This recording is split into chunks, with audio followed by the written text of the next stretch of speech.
Magandang araw mga kaibigan. Bigyan natin ng reaction, opinion itong post trending Pinoy. Ito patot sa dahan between Senator Marcoleta and Senator Lacson. Ito. Senator Marcoleta, pinuna ang agad na paglinis ni Senator Lacson sa pangalan ni Pangulong Marcos sa 100 billion insertions. Pinuna ni Senator Rodante Marcoleta ang naging mga pahayag ni Senate President Pro Tempore and Blue Ribbon Committee Chair Panfilo Lacson tungkol sa umano'y hindi pagiging sangkot ni Pangulong Bongbong Marcos Jr. sa mga kickback sa 100 billion insertion sa 2025 national budget.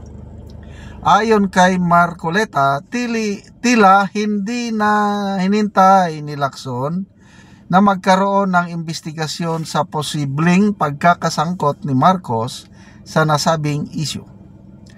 Naniniwala rin si Marcoleta na maaring maligaw muli ang investigasyon dahil sa ipinakita na ni Lacson ang kanyang opinyon tungkol sa pagkakasangkot ni Marcos. Matatandaan ang sinabi ni Lacson na habang totoo ang 100 billion insertion sa 2025 national budget, malabo na masangkot ang Pangulo rito. Ito ang sabi ni Lacson. Totoo yung listahan ng 100 billion talagang nasingit sa BICAM. But yung sinasabi ni Saldico on social media as posted na nag-deliver siya ng 25 billion representing the 25% commission di umano para kay Presidente, that will attest na hindi totoo. Yun talaga absolutely untrue or false. Yun na. Talagang very sure si Lacson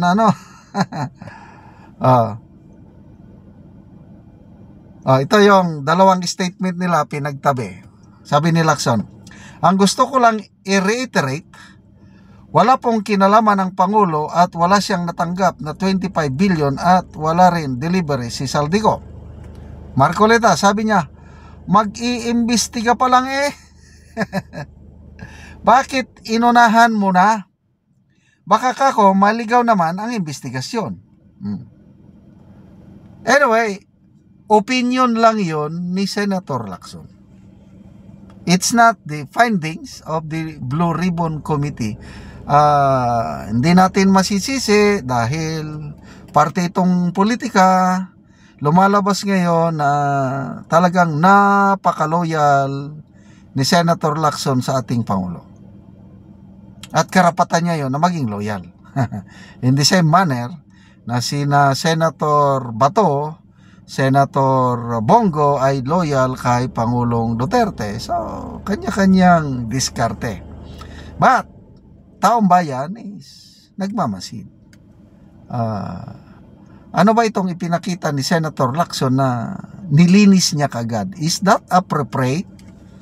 To me, hindi. Kaya, agree ako dito kay Senator Marcoleta na mas mabuti sana kung hindi siya nagpahayag ng ganun. Kasi lumalabas na dahil siya ang chairman sa Blue Ribbon Committee, parang may conclusion na. Ang purpose ng Blue Ribbon hearing is to dig up the truth. So, hindi pa naimbestigahan, sabi niya, untrue, false, period. To me, parang hindi maganda sa aking paningin. Mas maganda sana na imbestigahan natin. Kasi meron. Ganon, di ba? Kaya napapagkamalan yung ang ibang taong bayan, tingin nila kay Lacson spokesperson na ng Pangulo. Taga-depensa. But at least pinatotohanan niya na totoo yung aligasyon ni Saldico. na mayroon talagang 100 billion peso insertion So ang problema ngayon, sino ang nakatanggap ng kickbacks? Kaya ang sabi ni Lacson, ang nakatanggap ng kickbacks, Pangandaman and Yusek Bersamin. Kaya nga, nung una sabi, nag-resign. Yung pala, nasinibak. So bakit tayo nagkakaganito? Alala ko pala. Si former NEDA Secretary, Professor Winnie Monsod, comment niya dyan hindi naman kapanipaniwala yung sabi ni Lacson na yan. Anong ibig niya sabihin? Yung statement na yun ni Lacson, ibig niya sabihin, napaka-incompetent, napaka-stupido ang Pangulo. O nga, Pangulo ka tapos hindi mo alam ang nangyayari sa iyong, that's billions ang pinag-uusapan. High-level secretaries, USEC, secretary, para bang walang kaalam-alam ang Pangulo. Ganon ang pinapakita ni Lacson na, nangyari yung insertion. Kailangan ang Pangulo dahil walang alam, dahil mahina. Nangyari yan dahil hindi niya nabantay. Agree ako doon kay Professor Winnie Monsod na pinapalabas ni Lacson hindi niya sinasadya na mahina talaga ang Pangulo dahil niluloko siya ng kanyang budget secretary at mga kaya yun, nalulusutan siya. So, di ba? Ang hina naman ng pagpalagay natin na wala siyang kinalaman, malinis siya. Kailangan kasalanan pa rin niya. Command responsibility. Presidente ka ng bayang ito. Tapos, ganun lang, magmaang-maangan ka. Kaya maalala ko tuloy yung sabi ni Senator Remy, yung speech niya sa INC. Kung bakit nagkakaroon ng corruption ngayon ay dahil ang aking kapatid nalulong na sa pinagbabawal na gamot at hindi niya na alam ang nangyayari sa palibot niya, kaya niloloko siya ng kanyang mga nasasakupan. Halos ganun ang sinasabi ni Senator Remy. Kaya ading, magpahinga na ka. Umuwi na tayo, magpahinga ka na, magpagamot ka. Sabi naman ng palasyo, hindi totoo yan. Di sige, magpa-testing sa buhok para matapos ng isyo, ayaw naman nila. Sabi ni BP Sara, hindi pwedeng humindi. Hamon yan ng taong bayan. Dapat tuparin mo ang hamon ng taong bayan. Tutuparin ba? Palagay ko hindi. Okay, salamat mga kaibigan sa inyong pagsubaybay sa ating channel. Nakakatulong kayo ng malaki sa tribong Talandig ng Bukidnon dahil ang income natin sa channel ito pantulong po sa tribo. Namimigay tayo ng mga libreng pako at yero para makapagpatayo itong tribong ito ng mas maayos na tirahan. Panoorin nyo ang video na ito. Ang mga yero nga ipangatag sa mga tao. Mga 500 ni ka buok nga yero o naay mga lansang pod. Manan sila ang tagan og yero. Kino kinuha na kila Teusen. Kino nga kitagaan kog sin nga para sa akong atop.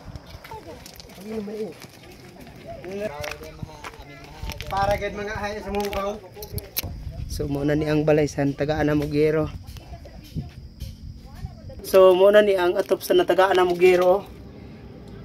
Kuan na gid kayo gisi na ang yero og gipangbutangan ra og silupin. So pila na ni katuig ang inyong balay nga inani na ang itsura nga dako na kaayo og buslot. 15 na katuig. 15 na katuig. Oh. So nga naman nga sukad sa 15 na katuig wala gid mo nakabalay og maayo nga yero. Wala man tay ipalit. Lagi. Sa tungod sa kalisod na wala mi kwarta na di mi pakamuso kay ako na operasyon pud ko. Na akong bana gabantay man sa ako di wala gid mi kwarta. Wala mo'y kwarta. Wala. So dugay na gid kaayo nga wala mo nakapuli og atop. Dugay na. Pila ka buki mong anak? Akong anak kay kuan, permiro na ako isa. Kadua dayon tong nawala nga gisi isa ako. So kuan ra karon imong anak? Isa ra. Isa ra. So makabalay na gyud mo ugma. Kabalay na mi. Makatop na gyud mo. atok na misa gihatag sa amo, salamat gid kay sa Ginoo gyud. Naot unta nga magpadayon ni nga tabang. Oo, so salamat kaayo ba? Oh, salamat sad kayod kaayo. Mm. Ipangtanan ko